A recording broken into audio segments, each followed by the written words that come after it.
ನಾರಾಯಣಾಯ ಪರಿಪೂರ್ಣಗುಣಾರ್ಣವಾಯ ವಿಶ್ವೋದಯಸ್ಥಿತಿಲಯೋನ್ನಿಯತಿಪ್ರದಾಯ ಜ್ಞಾನಪ್ರದಾಯ ವಿಬುಧಾಸುರಸೌಖ್ಯದುಃಖಸತ್ಕಾರಣಾಯ ವಿತತಾಯ ನಮೋ ನಮಸ್ತೆ.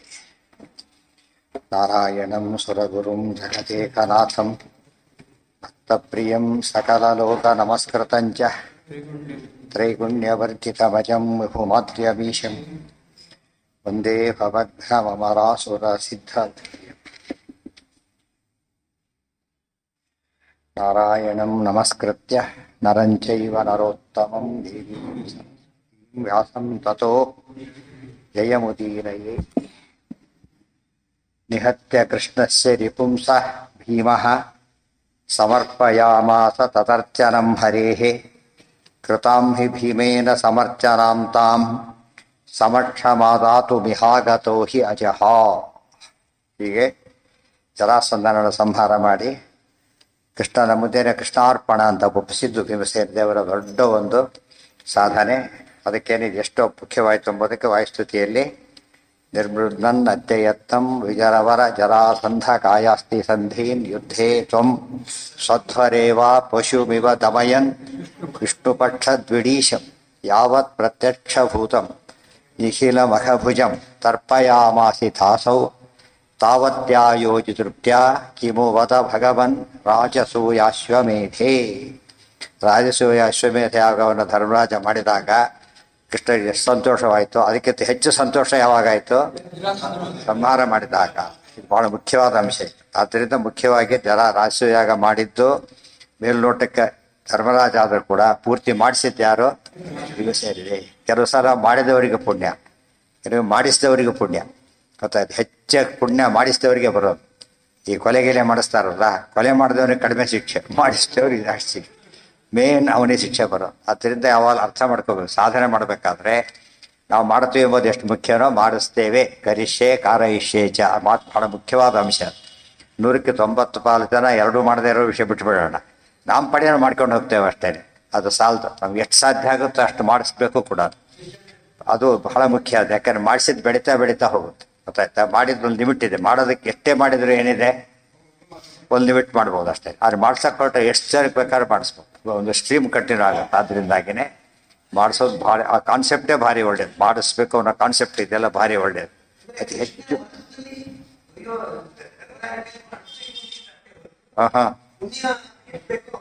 ಮೊದಲೇ ಹೇಳಿದೆ ಈಗ. ಕೃಷ್ಣನಿಗೆ ಏನಾಗಬೇಕಾಗಿಲ್ಲ, ನಮಗೇನಾಗಬೇಕಾಗಿದೆ ಅಂತ ಹೇಳ್ತಿರೋದು. ಕೃಷ್ಣ ವ್ಯಾಲ್ಯೂರ್ ಈಗ ಮಾರ್ಕ್ಸ್ ಕೊಡೋದು ತಗೊಳ್ಳೋದು ಇದ್ನೇ. ಆದರೆ ವ್ಯಾಲ್ಯೂ ಮಾಡೋದು ಯಾರು?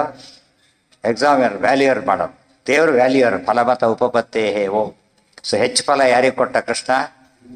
ಹೆಚ್ಚು ಸಂತೋಷವಾಯಿತು ಅಂದರೆ ಹೆಚ್ಚು ಫಲ ಸಿಕ್ಕಿದ್ದು ಯಾರಿಗೆ? ಭೀಮಸೇನ ದೇವರಿಗೆ. ಮುಖ್ಯ ರಾಜಸೂಯಾಗ ಮಾಡಿದ್ದು ಭೀಮಸೇನ ಆದ್ದರಿಂದ ಬ್ರಹ್ಮ ಪದವಿ ಬಂದಿದ್ದಾರಿಗೆ ಭೀಮಸೇನಿಗೆ ಹೊರತು ಧರ್ಮರಾಜನಿಗೆ ಅಲ್ಲ.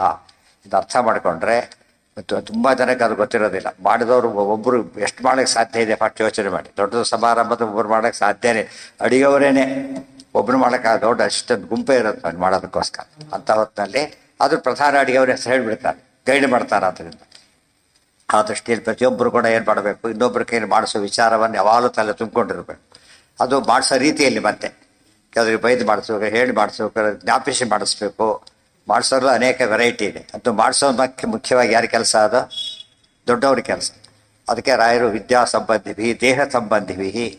ದೇಹ ಸಂಬಂಧಿಗಳು ಎಲ್ಲರಿಗೂ ವಿದ್ಯಾ ಸಂಬಂಧ ಎಲ್ರಿಗೂ ಇಲ್ಲದೆ ಇರಬಹುದು. ದೇಹ ಸಂಬಂಧ ಇದ್ದೇ ಇರುತ್ತೆ. ಮಕ್ಕಳು ಅವರೆಲ್ಲ ಇದ್ದೇ ಇರ್ತಾರೆ.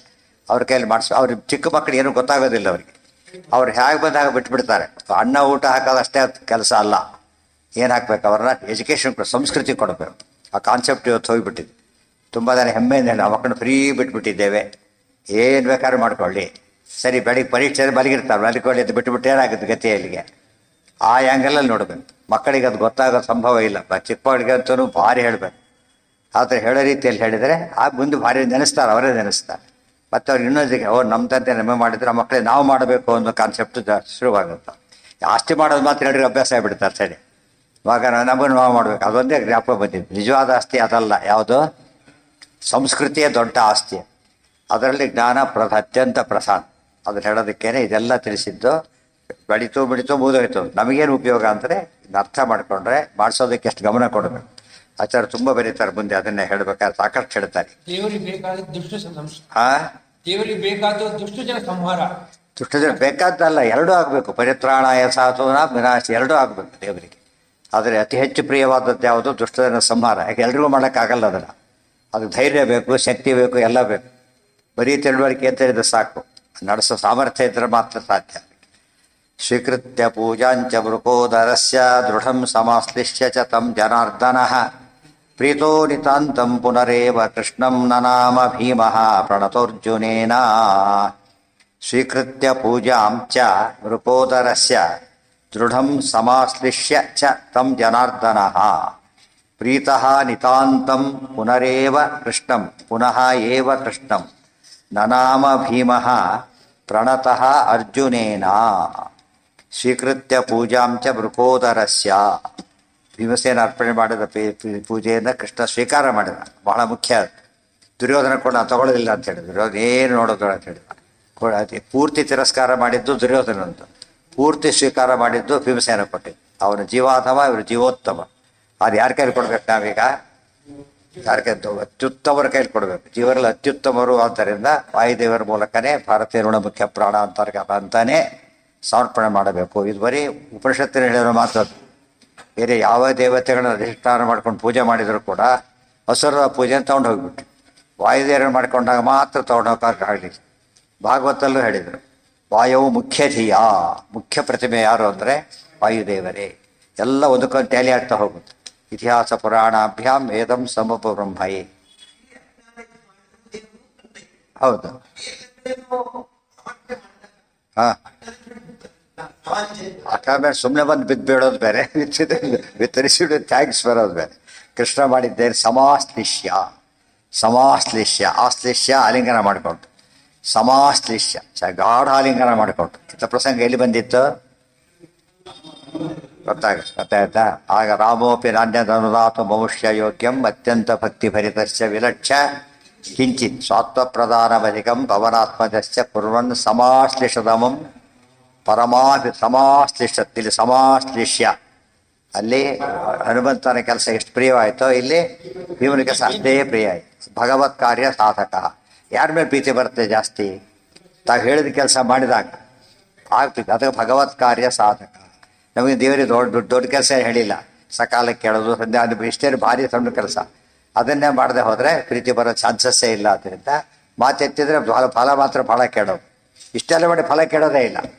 ಅತಿ ಹೆಚ್ಚು ಮಾಡಿದವರು ಇವರು ಫಲ ಕೇಳೋದಿಲ್ಲ. ಆದ್ದರಿಂದ ಇನ್ನೊಂದು ವಾಯುದೇವ್ರ ಮೂಲಕ ಯಾತಕ ಅರ್ಪಣೆ ಮಾಡಬೇಕು ಅಂದರೆ ಅವರು ದೇವರಿಂದನೇ ಫಲ ಕೇಳೋದಿಲ್ಲ, ನಮ್ಮ ಫಲ ತೊಗೊಳಕ್ಕೆ ಹೋಗೋದಿಲ್ಲ. ಗೊತ್ತಾಯ್ತಾ? ಈಗ ಒಂದು ಶೇರ್ ತೊಗೊಂಡ್ಬಿಡ್ತಾರೆ. ತಿರುಪತಿ ಹುಂಡಿ ಆಗೋದು 100 ರೂಪಾಯಿ ಕೊಟ್ಟರೆ ಅದು 10,000 ಕೊಟ್ಟ, 5,000 ಖರ್ಚು ಮಾಡಿಕೊಂಡ 5,000 ಹಾಕಿದ. ಯಾಕೆ ನಮಗೂ ಬೇರೆ ಖರ್ಚು ಬೇಕಲ್ಲ. ಆ ರೀತಿ ಮಾಡೋದಿಲ್ಲ ವಾಯುದೇವರು. ಸಿಂಪಲ್ ಅದು. ಅವರಿಂದನೇ ಕೇಳದೆ ಇದ್ದವ್ರು ಇವ್ರನ್ನ ನಮ್ಮನ್ನು ಕೇಳ್ತಾರ? ಯೋಚನೆ ಮಾಡಿ. ರಾಮರಾಜ್ಯ ಎಂಥದ್ದು ಹೈಯೆಸ್ಟ್ ಸುಪ್ರೀಂ ಮೋಸ್ಟ್ ಅಂತ ರಾಮದೇವರು ಓಪನ್ನಾಗಿ ಕೇಳಿದ್ರು ಕೂಡ ಹನುಮಂತ ಕೇಳಲಿಲ್ಲ ಅಂದರೆ ಇನ್ನು ನಮ್ಮದನ್ನು ತಗೊಳ್ಳೋ ಚಾನ್ಸ್ ಅವರಿಲ್ಲ. ಶುದ್ಧ ಧರ್ಮ ಯಾವಾಗಲೂ ಕೊಡ್ಬೇಕಾದ್ರೆ ಶುದ್ಧರಾದವ್ರ ಕೈಲಿ ಕೊಡಬೇಕು. ಪರಿಶುದ್ಧರು, ದೇಹತ ಪರಿಶುದ್ಧರು, ಮಾನಸಿಕ ಪರಿಶುದ್ಧರು, ಮನಸ್ಸಿನಲ್ಲಿ ಪರಿಶುದ್ಧರು. ಆದ್ದರಿಂದಲೇ ಶುದ್ಧೇ ಭಾಗವತೇ ಧರ್ಮೇ ಯರತೋ ಯದೃಕೋದರ.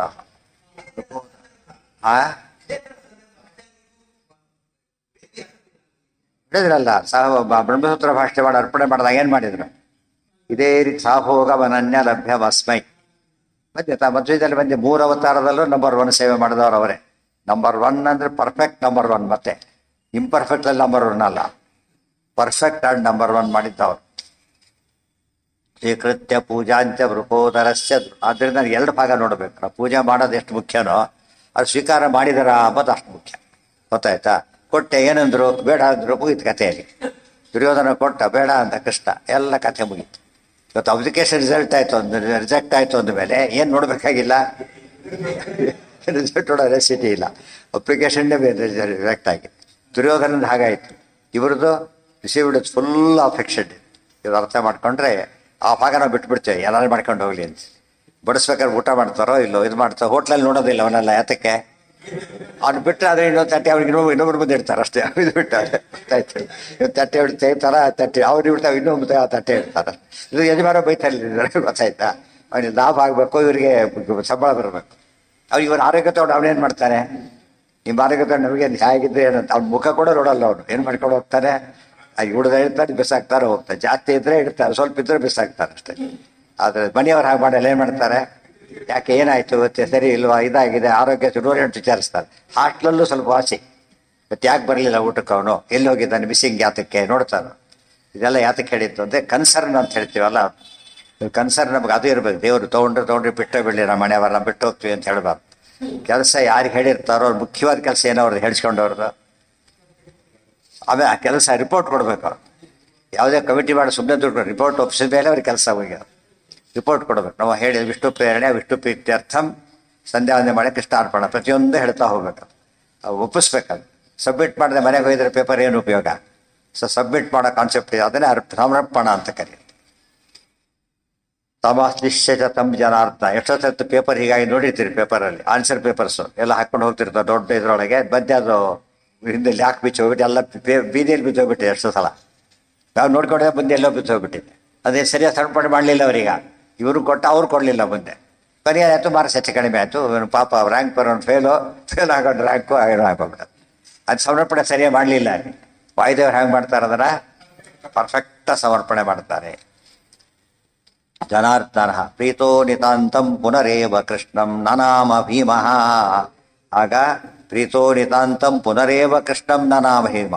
ಮೊದಲು ಸ್ವೀಕಾರ ಮಾಡೋದು ಸಮರ್ಪಣೆ, ಸ್ವೀಕಾರ ಮಾಡಿದ ಮತ್ತೆ ಸಮರ್ಪಣೆ ಮಾಡಿಬಿಟ್ಟು ಪ್ರಣತಃ ಅರ್ಜುನ ಬಂದು ಸರಿ ನಮಸ್ಕಾರ ಮಾಡಿ ಅಭಿನಂದನೆ ಮಾಡ್ತಾರೆ. ಹಿಂದೆ ಪದ್ಧತಿ ಆಗಿತ್ತು ಮನೆಯೊಳಗೆ. ದೊಡ್ಡ ಕೆಲಸ ಏನಾದ್ರೆ ಅವರು ದೊಡ್ಡವ್ರಿಗೆ ನಮಸ್ಕಾರ ಮಾಡ್ತಾಯಿದ್ರು, ಚಿಕ್ಕವ್ರು ಅವ್ರಿಗೆ ನಮಸ್ಕಾರ ಮಾಡ್ತಾಯಿದ್ರು. ಸಾಧನೆ ಮಾಡಿದ್ದಕ್ಕೋಸ್ಕರ ಆ ಯೋಗ್ಯತೆ ತಮಗೂ ಬರಲಿ ಅಂತ ಮಾಡೋದು ಪದ್ಧತಿ. ದೊಡ್ಡವರು ಆಶೀರ್ವಾದ ಮಾಡಿ ಅಭಿನಂದನೆ ಮಾಡ್ತಾರೆ, ಚಿಕ್ಕವರು ನಮಸ್ಕಾರ ಮಾಡಿ ಅಭಿನಂದನೆ ಮಾಡಬೇಕು. ಅದಕ್ಕಾಗಿಯೇ ಪ್ರಣತಃ ಅರ್ಜುನೇನ, ಅರ್ಜುನ ಸಾಷ್ಟಾಂಗ ನಮಸ್ಕಾರ ಮಾಡಿ ಅಭಿನಂದನೆ ಮಾಡಿದ. ನನಗೆ ಗೊತ್ತಾಯ್ತು ತಾನು ಮಾಡೋ ಕೆಲಸ ಆಗಿರಲಿಲ್ಲ, ಅದು ಅರ್ಜುನ ಬಿಟ್ಬಿಟ್ಟಿದ್ದ ಕೆಲಸನ. ಅದು ಮಾಡಿದ್ರಿಂದ ಭಾರಿ ಗೌರವದಿಂದ ನಮಸ್ಕಾರ ಮಾಡಿದ. ಜಗ್ಮುಸ್ಸುರಾಶ್ಚಾತಿ ತರಾಂ ಪ್ರಹೃಷ್ಟ ಬ್ರಹ್ಮಾದಯೋ ದೀನತರಾಶ್ಚ ದೈತ್ಯಾಃ ಫಲಾದುಮೇಶಸ್ಯ ವರೇ ಭಗ್ನೇ ಋಕೋದರೇಣಾಚ್ಯುತ ಸಂಶ್ರಯೇಣ. ಇದರಿಂದ ಸಂಕಲ್ಪ ಸಮರ್ಪಣೆ ಎರಡೂ ಮಾಡಬೇಕು. ಸಂಕಲ್ಪ ಸಮರ್ಪಣೆ ಮಾಡಿದ ಮೇಲೆ ದೇವ್ರ ಪ್ರೀತನಾದ ಇಲ್ಲೋ ಅಂತ ಯೋಚನೆ, ಆ ಕನ್ಸರ್ನ್ ಇರುತ್ತೋ ಅವ್ನು ಮುಟ್ತೋ ಇಲ್ವೋ ಅಂತ ಯೋಚನೆ ಮಾಡ್ತಾನೆ. ಇಲ್ಲೋ ಒಪ್ತು ಅಂತ ಎಮ್ಮೋ ಕಳಿಸಿದ್ದ, ಬಂತು ಅಂತ ಹೇಳೋವರೆಗೆ ಇವನು ಏನಾಗೋದಿಲ್ಲ, ಸಮಾಧಾನ ಇರಲ್ಲ. ಮುಟ್ತು ಅಂತ ಗೊತ್ತಾಗಬೇಕಲ್ಲ, ಅದು ಬಹಳ ಮುಖ್ಯ. ಮಾಡ್ಕೋಬಾರ್ದು. ಅದು ದೇವ್ರು ಸ್ವೀಕಾರ ಮಾಡ್ದ ಅಂತ ಹೇಳೋದು ಗುರುತೇನೋ ಅದು, ಬಟ್ ಕನ್ಸರ್ನ್ ಮಾತ್ರ ಏನೋ ಸಂತೃಪ್ತಿ ತರಬೇಕು ಮತ್ತು ನಿರ್ವಿಘ್ನ ನಡಿಬೇಕು. ಎರಡೆರಡು ನಡೆದಾಗ ಅದು ಮುಂದೆ ನಡೀತಾ ಇದೆ, ಮುಂದೆ ಸ್ವೀಕಾರ ಮಾಡ್ತಿದ್ದಾನೆ. ಸರಿ ಇಲ್ಲದ ಅವ್ರು ಏನು ಮಾಡ್ತಾರೆ, ರಿಜೆಕ್ಟ್ ಮಾಡ್ತಾರೆ. ರಿಜೆಕ್ಟ್ ಮಾಡಿದ್ರೆ ಮುಂದೆ ಮಾಡಿ ಪ್ರಯೋಜನ ಸರಿ ಮಾಡ್ಕೋಬೇಕು ಅಂತ. ಎಲ್ಲೋ ತಪ್ಪಿದೆ. ಕಂಪ್ಯೂಟರ್ ಎಲ್ಲ ಸರಿಯಾಗಿ ಅರ್ಥ ಆಗುತ್ತೆ. ಒಂದು ಹೆಚ್ಚು ಕಡಿಮೆ ಫಾಸ್ಟ್ ಹೆಚ್ಚು ಕಡಿಮೆ ತೊಗೊಳಲ್ಲ, ಅದು ತಿಳಿತಿಲ್ಲ. ಸ್ವಲ್ಪ ಹೆಚ್ಚು ಕಡಿಮೆ ಯಾರು ತೊಗೊಳೋದು. ಈಗ ಕಂಪ್ಯೂಟರ್ ಹೀಗಿದ್ದ ದೇವ್ರು ತಗೋತಾನ, ಸ್ವಲ್ಪ ಕೂಡ ಹೆಚ್ಚು ಕಡಿಮೆ ಆಗಬಾರ್ದು, ಕರೆಕ್ಟಾಗಿದ್ದರೆ ಮಾತ್ರ ತಗೊಳ್ಳೋ. ರಿಜೆಕ್ಟೆಡ್ ಕಂಡೆಮ್ಡ್ ಫೈಲ್ ಇದೆ, ತಗೊಂಡು ಏನು ಪ್ರಯೋಜನ ಅದರಿಂದ? ಮಾಡಿ ಸಮಯ ವಹಿ ಕೇವಲಂ, ಶ್ರಮ ಐತೆ ಹೊರತು ಏನು ಪ್ರಯೋಜನ. ಗಂಟೆ ಮಾಡಿದೆ. ಎಷ್ಟು ಸಹ ಮಾಡಿದವ್ರು ಇದ್ದಾರೆ, 5-6 ದಿವಸ ಕೆಲಸ ಮಾಡಿ ಕೊನೆ ನೋಡಿದ್ರೆ ಸೇವ್ ಆಗಿಲ್ಲ, ಎಲ್ಲ ಡಿಲೀಟ್ ಆಗಿಬಿಟ್ಟು ಏನು ಅದು ಮೋಸ್ಟ್ ಇಂಪಾರ್ಟೆಂಟ್. ಬೇರೆ ಕೆಲವು ವಿಷಯ ಮತ್ತೆ ಹೇಳೋದಕ್ಕೆ ಬರೋದಿಲ್ಲ. ಆ ಕಾಲದಲ್ಲಿ ಏನು ಹೊಡೆದಿರುತ್ತೋ ಅದು ಮಿಸ್ ಆಯಿತು ಅಂದರೆ ಪರ್ಮನೆಂಟ್ಲಿ ಮಿಸ್ ಆದಾಗ ಅದನ್ನ ಸರಿಯಾಗಿ ಯೋಚನೆ ಮಾಡಬೇಕು. ಅದಕ್ಕೆ ಕೇರ್ಫುಲ್ ಆಗಿರಬೇಕು. ನಮ್ಮ ಕರ್ತವ್ಯ ಸಮರ್ಪಣೆ ಮಾಡೋದು ಅಷ್ಟೇ. ಅಜ್ಜೆ ಕೆಲಸ ಮಾಡಿ ಸಮರ್ಪಣೆ ಮಾಡೋದು, ಬರೀ ಸಮರ್ಪಣೆ ಮಾಡೋದಲ್ಲ. ಕೆಲಸ ಮಾಡಬೇಕು, ವಿದ್ಯುಕ್ತವಾಗಿ ಮಾಡಬೇಕು, ವಿದ್ಯುಕ್ತ ಸಮರ್ಪಣೆ ಮಾಡಬೇಕು. ಮಾಡೋದು ವಿದ್ಯುಕ್ತ ಇರಬೇಕು. ಸಮರ್ಪಣೆ ಕೂಡ ಅದಕ್ಕೆ ಹೇಳ್ತಾರೆ, ಯಥಾಶಕ್ತಿ, ಯಥಾ ಜ್ಞಪ್ತಿ, ಯಥಾ ವೈಭವಂ. ಪ್ರಾತಃ ಬಗ್ಗೆ ಭಾಳ ಬ್ಯೂಟಿಫುಲ್ ವರ್ಕ್ ಅದು. ಆ 3 ಪದ ಹೇಗೆ ಸೇರಿಸಿ, ಯಥಾಶಕ್ತಿ, ಯಥಾ ಜ್ಞಪ್ತಿ, ಯಥಾ ವೈಭವಂ. ಯಥಾಶಕ್ತಿ ಎಂಬುದು ಫಿಸಿಕಲ್, ಯಥಾ ಜ್ಞಪ್ತಿ ಇಂಟೆಲೆಕ್ಚುಯಲ್, ಯಥಾ ವೈಭವಂ ಸಲಕರಣೆಗಳು. ಇದು ತಕ್ಕಂತೆ ಮಾಡ್ತೇವೆ. ಒಂದು ಪದ ಎಷ್ಟು ಕಾಂಪ್ಯಾಕ್ಟ್ ಆಗಿದ್ದಾರೆ, ಎಷ್ಟು ಪರ್ಫೆಕ್ಟಾಗಿ ಅದು ಜೋಡಿಸಿದ್ದಾರೆ ಅಂದರೆ ಅದು ಜೋಡ್ಸೋಕ್ಕೆ ಯಾಕೆ ಸಾಧ್ಯವಾಯಿತು ಅವರಿಗೆ? ಅದು ಅನುಷ್ಠಾನ ಮಾಡ್ಕೊಂಡು ಬಂದವರು. ಆದ್ದರಿಂದ ಪೂರ್ಣವಾಗಿ ಅವರಿಗಿದೆ. ಬರೀ ಮಾಡಿದವನು ಹೇಳೋದಕ್ಕೂ ಸುಮ್ಮನೆ ಹೇಳೋದಕ್ಕೂ ಭಾರಿ ವ್ಯತ್ಯಾಸ. ಒಬ್ಬರು ಅಡುಗೆ ಮಾಡೋದನ್ನು ನೋಡಿ ಮಾಡೋದು ಬೇರೆ, ಅವ್ರು ಮಾಡಿ ಕಲಿಯೋದು ಬೇರೆ. ಆ ಅರ್ಥದಲ್ಲಿ ಅದೆಲ್ಲ ಈ ರೀತಿ ತಿಳ್ಕೊಂಡಿದ್ದಕ್ಕೆ ಅವ್ರಿಗೆ ಅಷ್ಟು ಮಹತ್ವ ಬಂತು. ಜಗ್ಮುಸ್ಸುರಾಶ್ಚಾತಿತರಾಂ ಪ್ರಹೃಷ್ಟಾ ಬ್ರಹ್ಮಾದಯೋ ದೀನತರಾಶ್ಚ ದೈತ್ಯಾಃ ಫಲಾದುಮೇಶಸ್ಯ ಬರೇ ಪ್ರಭಗ್ನೆ ಬೃಕೋದರೇಣ ಅಚ್ಯುತ ಸಂಶ್ರಯೇಣ. ಎಲ್ಲ ಸ್ಪೆಕ್ಟೇಟರ್ಸ್ ಇದ್ದಾರಲ್ಲ, ಈಗ ದೇವತೆಗಳು ದೈತ್ಯರಲ್ಲ. ದೈತ್ಯರೆಲ್ಲ ಜಗ್ಮುಸ್ಸುರಾಶ್ಚ ಅತಿತರಾಂ ಪ್ರಹೃಷ್ಟಾಃ, ದೇವತೆಗಳಿಗೆ ಭಾರಿ ಭಾರಿ ಹೃಷ್ಟಾಃ ಪ್ರಹೃಷ್ಟಾಃ, ಭಾರಿ ಖುಷಿಯಿಂದ ಅವ್ರು ಹೊರಟರು. ತಮ್ಮವ್ರು ಗೆದ್ದಾಗ ಖುಷಿ ಆಗಲೇಬೇಕಾದ, ಪಟಾಕಿ ಹೆಚ್ಚೆಲ್ಲ ಮಾಡಿದಾಗೆ ಅವರು ದಂದುವಿ ದೇವರೊಂದು ಬಳಸಿ ಹೊರಟು ಬಿಟ್ರು. ಬ್ರಹ್ಮಾದಯ, ಯಾರು ದೇವತೆಗಳು? ಬ್ರಹ್ಮಾದಯ. ದೀನತರಾಶ್ಚ ದೈತ್ಯ, ಮೊದಲೇ ದೀನರು, ದೀನತರಾಹ, ಹೃಷ್ಟ ಪ್ರಹೃಷ್ಟ, ದೀನತರ. ಮೊದಲಿನ ದುಃಖ ಇನ್ನೂ ಜಾಸ್ತಿ ಆಯ್ತು ಅವ್ರಿಗೆ. ಜೀವನದಲ್ಲಿ ಅದೊಂದೇ ಕೆಲಸ ಅವರಿಗೆ, ದುಃಖ ದುಃಖ ಅತಿ ದುಃಖ ದುಃಖ ದುಃಖ, ಕೊನೆಗೆ ದುಃಖ ಥರ ಯಾವುದು ತಂದ ತಮಸ್ಗೆ ಹೋಗ್ಬಿಡ್ತಾರೆ.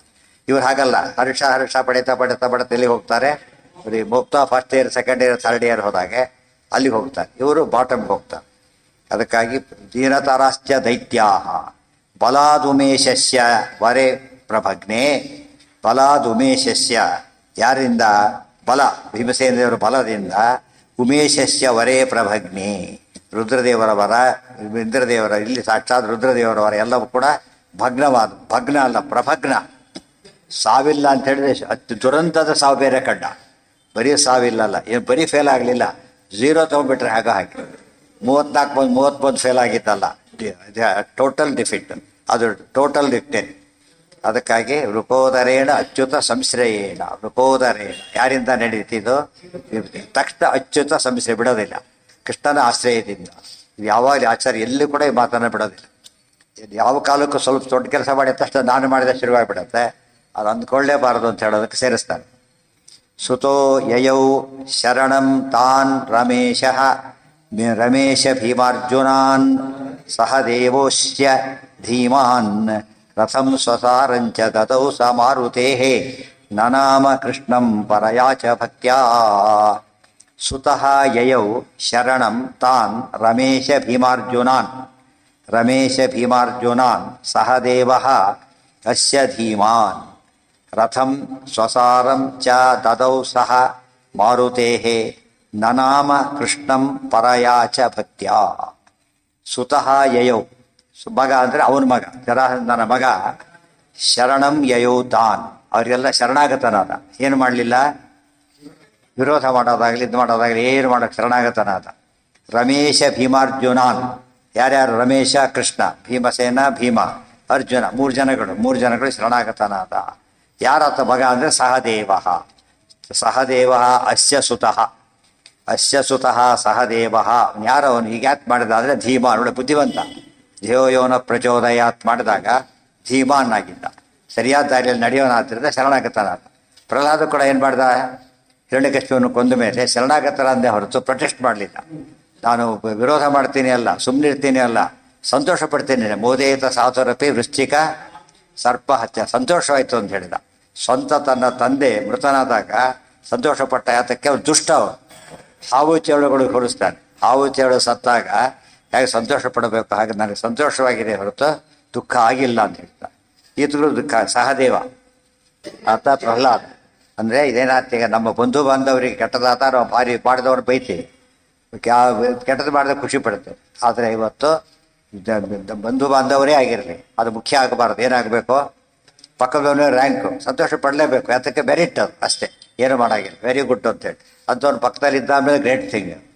ಆದರೆ ಮಗ ಫೇಲು, ಗೊತ್ತಾಯ್ತಿಲ್ಲ, ಮಗ ಫೇಲು, ಅವನು ಓದೇ ಇಲ್ಲ, ಏನು ಮಾಡಿ ಹಿಡಿದ್ರೆ ಸಿಟ್ಟು ಅಂತ ಹೇಳ್ತಾನೆ, ಅಷ್ಟೇನು ಮಾಡೋಕ್ಕಾಗೋದಿಲ್ಲ. ಅದಕ್ಕಾಗಿ ಅವನಾದ ಅಂತ ಅವನು ಬೈಯೋದು, ಇವನು ಇದು ಮಾಡೋದು ಎಲ್ಲ ಮಾಡಬಾರ್ದು. ಗುಣ ಕಂಡಲ್ಲಿ ಪ್ರೀತಿ, ದೋಷ ಕಂಡಲ್ಲಿ ದ್ವೇಷ, ಅಷ್ಟೇ. ಇದೆಲ್ಲ ತಿಳ್ಕೊಬೇಕಾದ್ರೆ ಸಹದೇವ ಧೀಮಾನ್ ಅಂತ ಅದಕ್ಕೆ ಕರೆದು. ಧೀಮಾನ್ ಒಳ್ಳೆ ವಿವೇಕಿಯಾದನು. ಅವಿವೇಕಿಗಳಾದರೆ ಪ್ರೊಟೆಸ್ಟ್ ಮಾಡ್ತಾರೆ, ವಿವೇಕಿಗಳಾದರೆ ಸಂತೋಷ ಪಡ್ತಾರೆ. ರಥಂ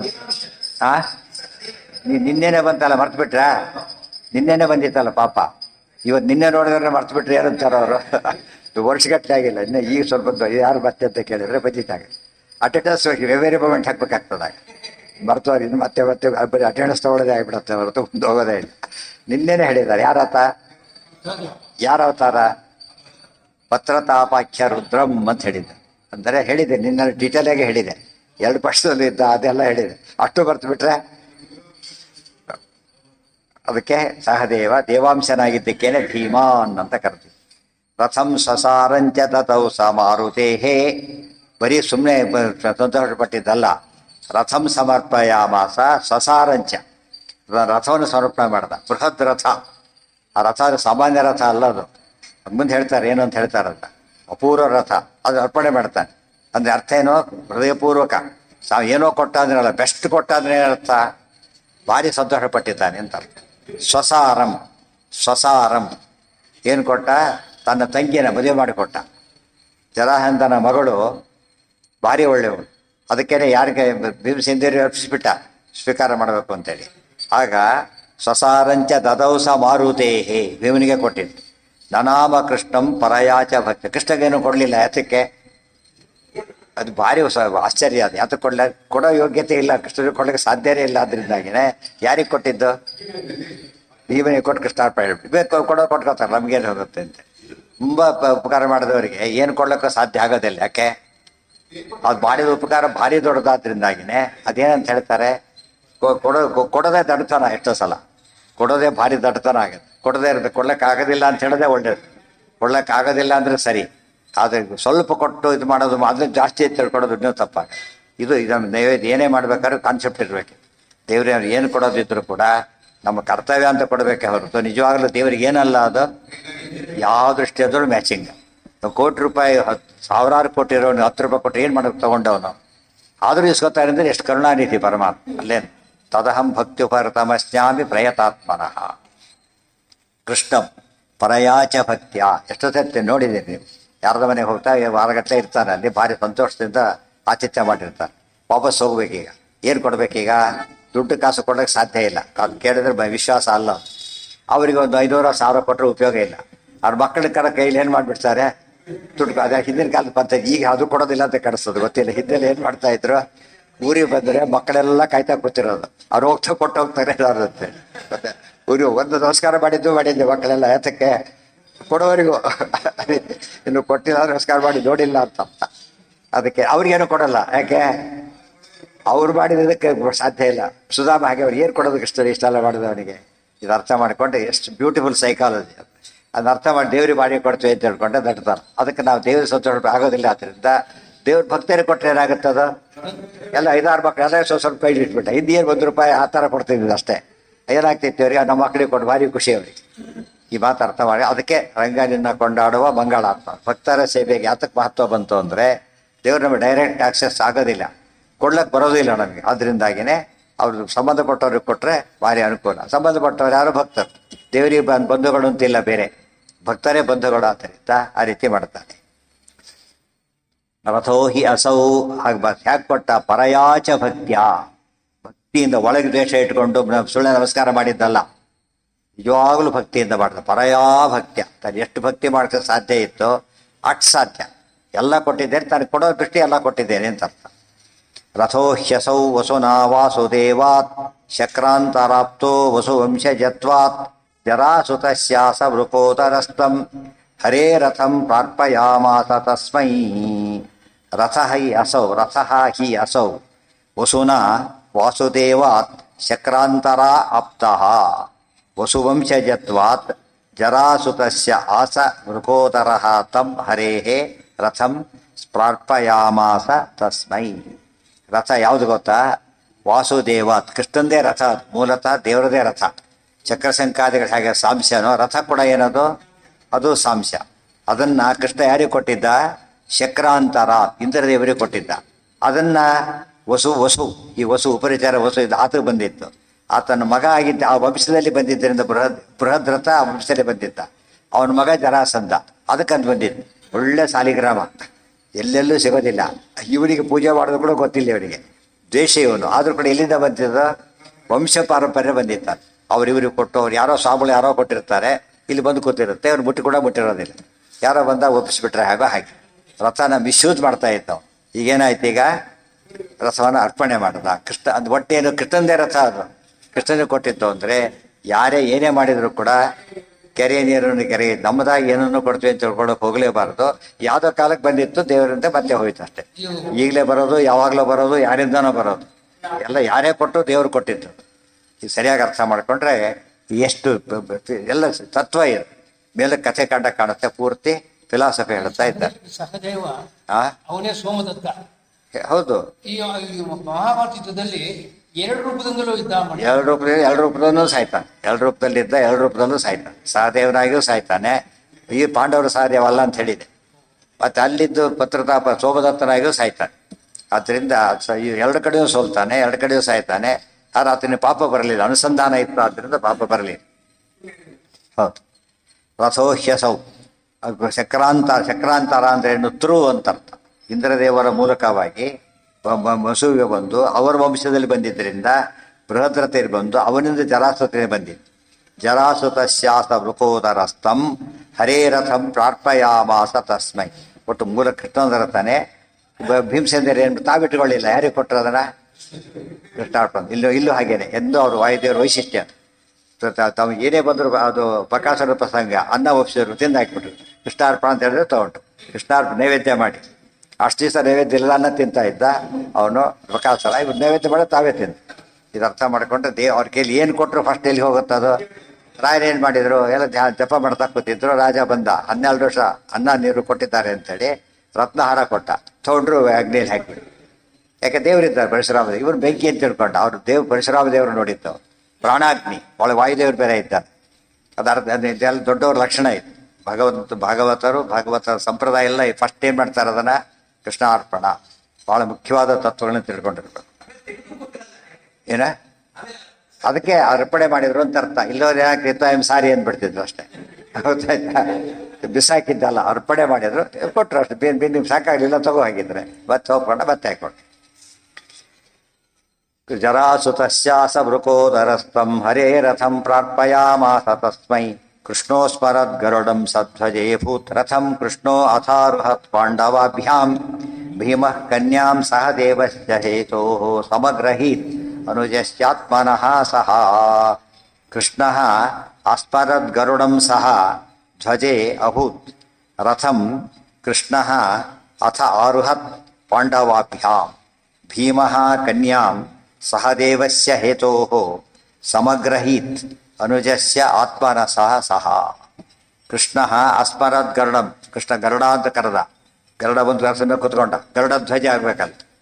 ಇದು ಕೊಟ್ಟಾಗ ಏನಾಗಿರಲಿಲ್ಲ, ಲಿಂಗ ತಪ್ಪಿಟ್ಬಿಟ್ಟು ಏನಾಗಿತ್ತದೋ, ಕೃಷ್ಣ ಅಂಬರೀಷ್ ಅದೇ ಚಕ್ರ ಕೊಟ್ಟ. ಕಥೆ ಬಂದಿ ಚಕ್ರ ಕೊಟ್ಟಿದ್ದ. ಆ ಚಕ್ರದ ಉಪಯೋಗ ಗೊತ್ತಿ. ಇವರು ರಥ ಕೊಟ್ಟಿದ್ದ. ಒಬ್ಬೊಬ್ರಿಗೆ ಹಾಗೆ ಅನುಗ್ರಹ ಮಾಡ್ತಾನೆ ನೋಡ್ಬೇಕು. ಕೊನೆಗೇನಾಯ್ತು, ಈಗ ಗರುಡ ಬಂದ ಮೇಲೆ ಬರೀ ಗರುಡನ ಬ್ಯಾನರ್ ಅಲ್ಲಿರೋದು, ಗರುಡನೇ ಕೂತ್ಕೊಂಡ ಬಂದು. ಮತ್ತು ಗರುಡ ಧ್ವಜ ಅಂತ ಹೇಳಿದ್ರೆ ಗರುಡನೇ ಕೂತ ಧ್ವಜನೇ ಹೊರತು ಗರುಡನ ಚಿಹ್ನೆ ಇದ್ದ ಧ್ವಜ ಅಲ್ಲ. ಗರುಡನೇ ಬಂದು ಕೂತ ತಕ್ಷಣನೇ. ರಥಂ ಕೃಷ್ಣ ಅಥ ಆರ್ಹತ್ ಪಾಂಡವಾಭ್ಯ ಭೀಮಾರ್ಜುನರ ಸಮೇತ ರಥ ಹತ್ತಿದ, ಅಲ್ಲಿಂದ ಹೊರಟರು. ಈ ಕನ್ಯಾ ಇದ್ಲಲ್ಲ, ಕನ್ಯೆನೂ ಕರ್ಕೊಂಡ್ರು ಜೊತೆಗೆ. ಕನ್ಯಾನೂ ಕರ್ಕೊಂಡು ಯಾತಕ್ಕೆ ಅಂದರೆ ಭೀಮಃ ಕನ್ಯಾಂ ಸಹದೇವಸ್ಯ ಹೇತೋ, ಈ ಸಹದೇವನ ತಂಗಿನ ತನ್ನ ತಮ್ಮ ಸಹದೇವನೇ ಮದುವೆ ಮಾಡಿಕೊಡ್ಬೇಕು ಅಂತ ಕರ್ಕೊಂಡಿದ್ದು. ಎಷ್ಟು ವಿವೇಕ ನೋಡಿ. ರಥನೂ ತಾನಿಟ್ಕೊಳ್ಳಿಲ್ಲ, ಅವಳನ್ನೂ ತಾನಿಟ್ಕೊಳ್ಳಿಲ್ಲ, ಎರಡೂ ಅರ್ಪಣೆ ಮಾಡಿದ್ದೆ. ಅದಕ್ಕೇನಂದ್ರೆ ವಾಯುದೇವರ ವೈಶಿಷ್ಟ್ಯ ಏನೋ, ಕೊಟ್ಬಿಟ್ರೆ ಯಾರಿಗೆ ಕೊಡಬೇಕು ಅವ್ರಿಗೆ ಕೊಡ್ತಾರೆ ಅಂತ ಅರ್ಥ. ನಮಗೆ ಗೊತ್ತಾಗೋದಿಲ್ಲ, ಅವ್ರಿಗೆ ಗೊತ್ತಾಗುತ್ತೆ. ಅದಕ್ಕೆ ಅವ್ರ ಮೂಲಕ ದೊಡ್ಡವರಿಗೆ ಕೊಡಬೇಕಾದ್ರೂ ಭಾರತೀಯ ಪ್ರಾಣ ಅಂತರ್ಗತ, ಚಿಕ್ಕವರಿಗೆ ಕೊಡಬೇಕಾದ್ರೂ ಕೂಡ ಒಳಗಿರ್ತಕ್ಕಂಥ ವಾಯುದೇವರ ಮೂಲಕ ಅರ್ಪಣೆ ಮಾಡಿಬಿಟ್ರೆ ಸರಿಯಾಗಿ ಮುಟ್ಟಿಸ್ತಾರೆ. ನಮಗದು ಗೊತ್ತೇ ಇಲ್ಲ. ಇದೇ ರೀತಿ ಪಿತೃ ಕಾರ್ಯ ಬಂದಿದ್ದು ಅದಕ್ಕೇನೆ. ವೈಷ್ಣವರು ಮಾಡೋ ಪ್ರತಿ ಕಾರ್ಯ ಯಾತಕ್ಕೆ ದೇವ್ರಿಗೆ ತಲುಪುತ್ತೆ, ಪಿತೃ ಸರಿಯಾಗಿ ತಲುಪುತ್ತೆ ಅಂದರೆ ಅವ್ರಿಗೆ ಹೋಗುತ್ತೆ. ಅವೈಷ್ಣವ್ರು ನೋಡ್ಬಿಟ್ಟು ಏನಾಗುತ್ತೆ, ಅದು ಅನ್ರಿಜಿಸ್ಟರ್ಡ್ ಇದ್ದ ಹಾಗೆ. ಬರೀ ನೀವು ಕವರ್ನಲ್ಲಿ ದುಡ್ಡಿಟ್ಟು ಹಾಕಿಬಿಟ್ರೆ ಏನಾಗುತ್ತೆ, ಯಾರು ಬೇಕಾದ್ರೂ ತಗೋಬೋದು. ಎಷ್ಟೋ ಸರ್ತಿ ಪೋಸ್ಟ್ ಬೇರೆ ತಗೋತಾರೆ. ಅಲ್ಲಿ ತಪ್ಪಲ್ಲ, ಯಾಕಂದ್ರೆ ಇಟ್ಟಿರೋದೇ ಹಾಗವ್ರು. ಇವ್ರು ಹೇಳೋರಿಲ್ಲ ಕೇಳೋರಿಲ್ಲ. ಅದಕ್ಕೆ ರಿಜಿಸ್ಟರ್ ಮಾಡಿದಾಗ ಒಳ್ಳೆ ಚೆಕ್ ಇಟ್ಟಿದ್ದಾನೆ, ರಿಜಿಸ್ಟರ್ ಮಾಡಿದ್ದಾನೆ, ತೊಗೊಳಕ್ಕೆ ಬರಲ್ಲ. ಆಗ ಅದು ಮೆಸೇಜ್ ಅವ್ರ ಆನ್ಸರಬಲ್. ಈಗ ಹಾಗೆಲ್ಲ ಕೊಡೋಗಿಲ್ಲ, ಸಂಬಂಧಪಟ್ಟವರಿಗೆ ಕೊಡಬೇಕು. ಇದು ರಿಜಿಸ್ಟ್ರೇಷನ್ ಕಾನ್ಸೆಪ್ಟ್ ಆಗೋ ವಾಯುದೇವ್ರ ಮೂಲಕ ಕೊಟ್ಟರೆ ರಿಜಿಸ್ಟ್ರೇಷನ್ ದೇವ್ರಿಗೆ ಮುಟ್ಲೇಬೇಕು, ಬೇರೆ ದಾರಿ ಇಲ್ಲ. ಇಲ್ಲದೆ ಹೋದರೆ ಯಾರ ಹೊತ್ಕೊಂಡು ಹೋಗ್ತಾರೆ. ಒಳ್ಳೇದು ಸಾಮಾನ್ಯ ಹೊತ್ಕೊಂಡು ಹೋಗೋ ಬೈ ಚಾನ್ಸ್ ತಲುಪಿದ್ದು ನೋಡೇ ಇಲ್ಲ ಯಾರು ಕೂಡ. ಎಷ್ಟೋದ್ರೆ ಯಾರೋ ಪೋಸ್ಟ್ ಆಫೀಸ್ನವರು ಯಾವುದೋ ಪುಸ್ತಕ ತರಿಸಿಕೊಂಡಿದ್ದ, ಅದು ದುಡ್ಡಿಟ್ಟು ಕವರಲ್ಲಿ ದುಡ್ಡಿಟ್ಟು ಹಾಕಿದ್ದಾನೆ. ಗೊತ್ತಾಯ್ತಾ? ಅದು ಇರಲಿಲ್ಲ. ಕೇಳಿದಾಗ ಏನಾಯ್ತು ಅಂತ ಕೇಳಿದ್ರೆ ಬುಟ್ಟೆ ಇಲ್ಲ. ಯಾಕೆ ಏನಾಯ್ತು? ಯಾರೋ ಪೋಸ್ಟ್ ಆಫೀಸ್ನವ್ರು, ನಿಮಗೆ ಅಷ್ಟು ಗೊತ್ತಾಗೋದಿಲ್ಲ. ಪೋಸ್ಟ್ ಆಫೀಸ್ನಲ್ಲಿದ್ದು ಯಾವುದೋ ಸಬ್ ಪೋಸ್ಟ್ ಆಫೀಸಿಗೆ ಪೋಸ್ಟ್ ಮಾಸ್ಟರ್ ಅದ ಜೊತೆಗೆ ಅವನು ಕವರಲ್ಲಿ ದುಡ್ಡಿಟ್ಟು ಕಳಿಸ್ಬೇಕಾದ್ರೆ ಎಷ್ಟು ಮೂರ್ಖ ಇರಬೇಕು, ಅಷ್ಟು ಗೊತ್ತಿರಬೇಕಾಗಿಲ್ಲ. ನಾನು ಎಷ್ಟು ಚೆನ್ನಾಗಿ ಪ್ಯಾಕ್ ಮಾಡಿದ್ದೆ. ಹೊಡಿಯೋರಿಗೆ ಎಷ್ಟು ಚೆನ್ನಾಗಿ ಇಟ್ಕೊಂಡ್ರೆ ಹೊಡೆಯೋದೇ ಹೊಡೆಯೋರ ಲಕ್ಷಣ. ಅದು ಬಿದ್ದಿದ್ದು ಹೊಡೆಯೋದಿಲ್ಲ, ಅದು ಗಟ್ಟಿದ್ದೇ ಹೊಡಿತಾರೆ. ಅದು ಯಾವ ಮಾಡಕ್ಕೆ ಬರೋಲ್ಲ, ರಿಜಿಸ್ಟರ್ ಆಗಬೇಕು. ಪ್ರತಿಯೊಂದಕ್ಕೂ ನಾವು ಭಾರತೀಯ ಮುಖ್ಯ ಪ್ರಾಣ ಎಲ್ಲಿ ನಾವು ಹೇಳೋದಿಲ್ಲ, ಅದೇನಂತ ಅರ್ಥ ಹೋಯ್ತು ಅಂತಲೇ ಅರ್ಥ. ನಾವು ಮಿಸ್ಡ್ ಇಟ್, ಅವ್ರ ಮೂಲಕನೇ ಹೇಳಬೇಕದು. ನಾವು ಹಾಗೆ ಹಾಕಿದ್ವಿ, ನೀನು ತಪ್ಪು, ನೀನು ಗೊತ್ತಿಲ್ಲ, ನೀನು ಪರಿಚಯ ಗೊತ್ತಿಲ್ಲ, ಹೋಗು ಅಂತ ಹೇಳಿದ್ದ. ಕೃಷ್ಣ ಇವನು ಯಾತಕ್ಕೆ ಬುದ್ಧಿವಂತಿಕೆ ಮಾಡ್ತಾರೆ ಗೊತ್ತಾ? ಕೆಲವರು ಆ ರೀತಿ ಮಾಡೋದಕ್ಕೆ ಯಾತಕ್ಕೆ ಅವ್ರು ಹೇಳ್ತಾರೆ, ಪರೀಕ್ಷೆ ಮನೆಯಾಡು ಕಮಿಷನ್ ಉಳಿಸಂತೆ ಮಾಡಕ್ಕೆ ಹೋಗ್ತಾರೆ. ಕಮಿಷನ್ ಉಳಿಸೋಕೆ ಹೊಸಲೇ ಕಳ್ಕೊಂಡ್ಬಿಡ್ತಾರೆ. ಎಷ್ಟು ಜನ ಬ್ಯಾಂಕ್ ಎಲ್ಲೋ ಇಟ್ಟು ದುಡ್ಡು ಕಳ್ಕೊಂಡ್ಬಿಡ್ತಾರಲ್ಲ, ಸ್ವಲ್ಪ ಬಡ್ಡಿ ಆಸೆಗೋಸ್ಕರವಾಗಿ ದುಡ್ಡು ಕಳ್ಕೊಳ್ಳೋಕ್ಕಾಗ್ತದೆ. ಇದು ಕಾಮ ಏಷ ಕ್ರೋಧ ಏಷ ಇದ್ದಾಗ ಆ ಸಹೋದರಿಗೋಸ್ಕರ ಸ್ವೀಕಾರ ಮಾಡಿದ. ದೇವಲಪ್ಪ ಭೀಮಸೇನೆ ವಯಸ್ಸಾಗಿತ್ತು, ಈ ಕಾರಣ ಕೊಡ್ಬೋದು, ನಾನು ಮದುವೆ ಆಗ್ಲಿಕ್ಕೆ ಸಾಧ್ಯ ಇಲ್ಲ, ಚಿಕ್ಕವ್ರ ಮನೇಲಿದ್ದಾರೆ, ಮದುವೆ ಒಪ್ಕೊಂಡೆ ಅಂತ ಹೇಳಾಗಿಲ್ಲ. ಯಾತಕ್ಕೆ? ಎಷ್ಟು ವಯಸ್ಸಿದೆ? ಭೀಮಾರ್ಜುನ 2 ವರ್ಷ ಡಿಫರೆನ್ಸ್ ಅಂತೆ, 2 ವರ್ಷ ಡಿಫರೆನ್ಸ್. ಸೊ ವಯಸ್ಸು ಕೌಂಟ್ ಆಗಲಿಲ್ಲ. ಏನು ಕೌಂಟ್ ಆಯ್ತು ಇಲ್ಲಿ? ಜ್ಞಾನ ಕೌಂಟ್ ಆಯ್ತೆ ಹೊರತು ಬೇರೆ ಅಲ್ಲ. ವಾಯುದೇವರ ವಿಶೇಷತೆನೇ ಅದು. ಯಾವ ಅಯೋಗ್ಯರಿಗೆ ಕೊಟ್ಟ ಭಾರತೀಯರಿಗೆ ಕೊಟ್ಟುಬಿಟ್ಟ, ಅವ್ರವ್ರಿಗೆ ಕೊಡೋದ ತಕ್ಕದಂತೆ ಮಾಡ್ತಾರೆ. ಯಾರಿಗೆ ಕೊಡ ತಲುಪಿಸ್ತಾರದ? ಸರಿಯಾಗಿರೋದು ತಲುಪಿಸ್ತಾರೆ. ವೈಷ್ಣವರು ಕೊಟ್ಟಿದ್ದು ವಾಯುದೇವ್ರ ಮೂಲಕ ಕೊಟ್ಟಾಗ ಅದೇನಾಗೋದಿಲ್ಲ, ಅದು ಯೋಗ್ಯರಿಗೆ ಕೊಟ್ಟಂತೂ ಯೋಚನೆ ಇಲ್ಲ, ಅಲ್ಲಿಗೆ ತಲುಪಿಸ್ತಾರೆ. ಅಯೋಗ್ಯರಿಗೆ ಕೊಟ್ಬಿಟ್ಟಾಗ ಅಲ್ಲಿ ಹೋಗದಂತೆ ನೋಡಿಕೊಂಡು ಅದು ಯೋಗ್ಯರಿಗೆ ತಲುಪಿಸ್ತಾರೆ. ಮತ್ತೆ ಅದರಿಂದ ಏನಾಯ್ತು, ಅಲ್ಲಿಗೆ ಪರ್ಫೆಕ್ಟ್ ಆಯ್ತು. ಅಕಸ್ಮಾತ್ ತಪ್ಪು ಕೊಟ್ಟಿದ್ರು ಕೂಡ ಸಮಸ್ಯೆ ಬರಲಿಲ್ಲ. ಅಪಾತ್ರ ದಾನ ಆಗುತ್ತೆ ಕೆಲವು ಸಲ. ಆ ಪಾತ್ರ ಅಂತ ತಿಳ್ಕೊಂಡಿರ್ತೇವೆ, ನಿಜವಾಗ್ಲೂ ಪಾತ್ರನ ಆಗಿರೋದಿಲ್ಲ. ಅವಾಗ ಏನು ಮಾಡಬೇಕು? ಮಿಸ್ ಆಗಲಿಲ್ಲ, ಅನುಸಂಧಾನ ಮಾಡಿ ಕೊಟ್ಟಿದ್ರಿಂದ ಹೇಗೋ ತಲುಪಿ ಬಿಡೋದಿಲ್ಲ. ಕೃಷ್ಣೋಸ್ಪರದ್ ಗರುಡಂ ಸಧ್ವಜೇಬೂದ್ ರಥಂ ಕೃಷ್ಣೋ ಆರುಹತ್ ಪಾಂಡವಾಭ್ಯಾಂ ಭೀಮಃ ಕನ್ಯಾಂ ಸಹ ದೇವಸ್ಯ ಹೇತೋಃ ಸಮಗ್ರಹೀತ್ ಅನುಜಸ್ಯ ಆತ್ಮನ. ಸಮಗ್ರಹೀತ್ ಅಂತ ಅದಕ್ಕೆ ಸಮ್ಯಕ್ ಅಗ್ರಹಿತ್ ಅಂದ್ರೇನು? ಸರಿಯಾಗಿ ತಗೊಂಡ ಅಂದರೆ ಇಸ್ಕೋಬೇಕಾದ್ರೇ ಸಂಕಲ್ಪ ಇಟ್ಕೊಂಡು ಆಮೇಲೆ ಕೊಟ್ಟು ಅಲ್ಲ. ಇಸ್ಕೊಳ್ಬೇಕು ಏನಂತ ಇಸ್ಕೊಂಡಿದ್ದಾರೆ? ಸಹದೇವನಿಗೆ ಅಂತೇನೆ. ಅವನಿಗೆ ಯಾಕೆ ಕೊಡ್ಬೇಕೇನು ಪ್ರಶ್ನೆ. ನಕಲನೇ ಇದ್ದಾನಲ್ಲ, ಅಥವಾ ಅರ್ಜುನನು ತಮ್ಮ ತಾನೆ, ಅರ್ಜುನ ಕೊಡ್ಬೋದು. ಯಾತು ಕೊಳ್ಳೆ ಸ್ವರೂಪ ಯೋಗ್ಯತೆ ಗೊತ್ತು ಅವರಿಗೆ. ಇವಳು ನಿಯತ ಪತ್ನಿ, ಆ ಸಹದೇವನ ಪತ್ನಿ ಉಷಾದೇವಿಗೆ. ನಕಲ ಇಬ್ಬರಿಗೆ ಕೊಟ್ಟರು ಆಗುತ್ತೆ, ಬಟ್ ಇಲ್ಲಿ ಕೊಟ್ಟಿದ್ದು ಸಹದೇವನ ತಗೊಂಡ್ರು ಅಷ್ಟೇ. ಇಬ್ಬರಿಗೂ ಕೂಡ ಬರುತ್ತೆ. ಅರ್ಜುನಿಗೆ ಸಾಧ್ಯ ಇಲ್ಲ, ಯಾತಕ್ಕೆ ನಿಯತ ಪತ್ನಿ ಅಲ್ಲ. ಇಷ್ಟೆಲ್ಲ ವಾಯುದೇವರಿಗೆ ಗೊತ್ತಾದ್ರಿಂದಾಗಿನೇ ಅವರಿಗೆ ಕೊಟ್ಟಿದ್ದು ಸಾರ್ಥಕ ಆಯ್ತು. ಭೀಮ ಕನ್ಯಾಂ ಸಹ ದೇವಸ್ಯ ಹೇತೋಃ ಸಮಗ್ರಹೀತ್ ಅನುಜಸ್ಯ ಆತ್ಮನಃ ಸಹ. ತನ್ನ ತಮ್ಮನಿಗೋಸ್ಕರವಾಗಿ ಸ್ವೀಕಾರ ಮಾಡಿದ್ರು. ಇದನ್ನು ಅರ್ಜುನ ಕಾಪಿ ಮಾಡ್ತಾನೆ. ಆಮೇಲೆ ಅರ್ಜುನ ಕಾಪಿ ಮಾಡ್ತಾನೆ. ಉತ್ತರೆಯನ್ನ ಅರ್ಜುನಿಗೆ ಕೊಟ್ಟಾಗ ವಿರಾಟ್ ರಾಜ ಏನು ಮಾಡ್ತಾನೆ ಆತ? ತನ್ನ ಮಗ ಅಭಿಮನ್ಯುಗೋಸ್ಕರ ಸ್ವೀಕಾರ ಮಾಡ್ತಾನೆ. ಇದು ಒಂದು ಇನ್ನೊಬ್ರು ಮಾಡಿದ ನಮ್ಗೆ ಪಾಠ ಆಗುತ್ತೆ. ಇನ್ನೊಬ್ರು ಮಾಡಿದ ನೋಡಿದ ತಕ್ಷಣ ಅದು ಮೊದಲು ಮುಂದೆ ಯಾರೋ ಹೋಗ್ತಿದ್ದ, ನಮ್ಗೆ ಗೊತ್ತೇ, ನಮಸ್ಕಾರ ಮಾಡಿದ, ಹಿಂದವರು ನಮಸ್ಕಾರ ಮಾಡಿ ಶುರು ಮಾಡಿ. ಯಾತಕ್ಕೆ? ದೊಡ್ಡವನು ಮಾಡಿದಾದ್ಮೇಲೆ ಸರಿ ಇರಬೇಕು. ಇದು ಒಳ್ಳೆ ಪದ. ಅದಕ್ಕೆ ಇನ್ಸ್ಪಿರೇಷನ್ ಅಂತೆ. ಒಂದು ಮೋಟಿವ್ ಮಾಡೋದಿದೆಯಲ್ಲ, ಮೋಟಿವೇಟ್ ಮಾಡೋದು ಅದೇ ಅರ್ಥ. ನಕಲಸ್ಯಾದಾನ್ ಮದ್ರ ರಾಜೋ ಹಿ ಪೂರ್ವಂ ಸ್ವೀಯಾಂ ಕನ್ಯಾಂ ಸಾ ತಥೈಷಾಪ್ಯುಷಾ ಹಿ ಏಕಾ ಪೂರ್ವಂ ತೇ ಅಶ್ವಿನೋಶ್ಚೈವ ಭಾರ್ಯಾ ಯಮೋ ರೇಮಾತೆ ಯದುಷಾ ಅಶ್ವಿ ಭಾರ್ಯಾ. ನಕುಲಸ್ಯ ಅದಾತ್ ಮದ್ರ ರಾಜೋ ಹಿ ಪೂರ್ವಂ. ನಕಲನಿಗೆ ಯಾಕೆ ಮಾಡ್ಕೊಳ್ಳೋಣ ಹೇಳ್ತಾರೆ. ಸರಿಯಾಗಿ ಗಮನಿಸ್ಬೇಕತ್ತೆಲ್ಲ ಕೂಡ. ಧರ್ಮರಾಜ ಇವರೆಲ್ಲ ದ್ರೌಪದಿನ ಮದುವೆ ಆದರು. ಅವರಲ್ಲಿ ಯಾರಿದ್ದಾರೆ? ಅವರ ನಿಯತ ಪತ್ನಿಯರಿದ್ದಾರೆ, ಮುಗಿದೋಯ್ತು. ಅದ್ರ ಜೊತೆಗೆ ಆ ದೇವತೆ ಪ್ರತ್ಯೇಕ ಅವತಾರ ಮಾಡಿದ್ದಾರೆ. ಶ್ಯಾಮಲಾದೇವಿ ಏನಾಗಿ ಅವತಾರ ಮಾಡಿದ್ರು? ಯಾವ ರೂಪದಿಂದ? ದೇವಕಿ ಅಂತ ಹೆಸರಾಗಿತ್ತು. ಯಾರ ಮಗಳು? ಶಿಶುಪಾಲನ ಮಗಳಾಗಿ ಹುಟ್ಟಿದ್ರು. ಅವಳು ಮದುವೆ ಆದ.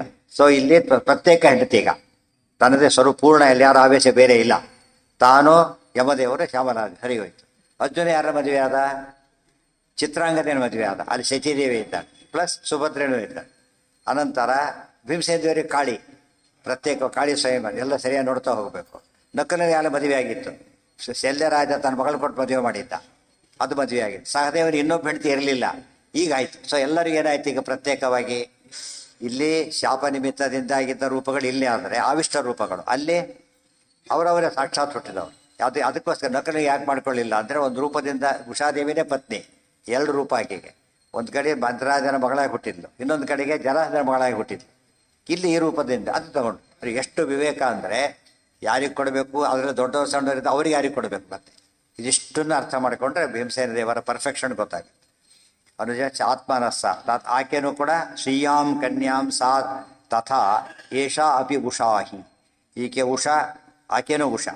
ಎರಡು ರೂಪಗಳು. ಏಕಾ ಪೂರ್ವಂ ತೇ ಅಶ್ವಿನೋಶ್ಚೈವ ಭಾರ್ಯಾ ಯಮೌ ರೇಮಾತೆ ಯದುಷಾ ಅಶ್ವಿ ಭಾರ್ಯಾ.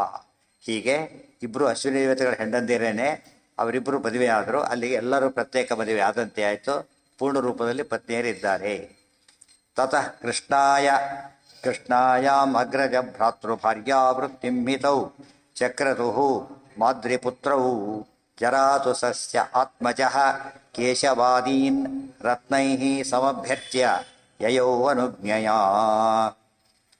ತತಃ ಕೃಷ್ಣಾಯಾಮ್ ಅಗ್ರಜ ಭ್ರಾತೃ ಭಾರ್ಯಾವೃತ್ತಿಂ ಹಿ ತೌ ಚಕ್ರತುಃ ಮಾದ್ರಿಪುತ್ರೌ ಜರಾಸುತಸ್ಯ ಆತ್ಮಜಃ ಕೇಶವಾದೀನ್ ರತ್ನೈಃ ಸಮಭ್ಯರ್ಚ್ಯ ಯಯೌ ಅನುಜ್ಞಯಾ.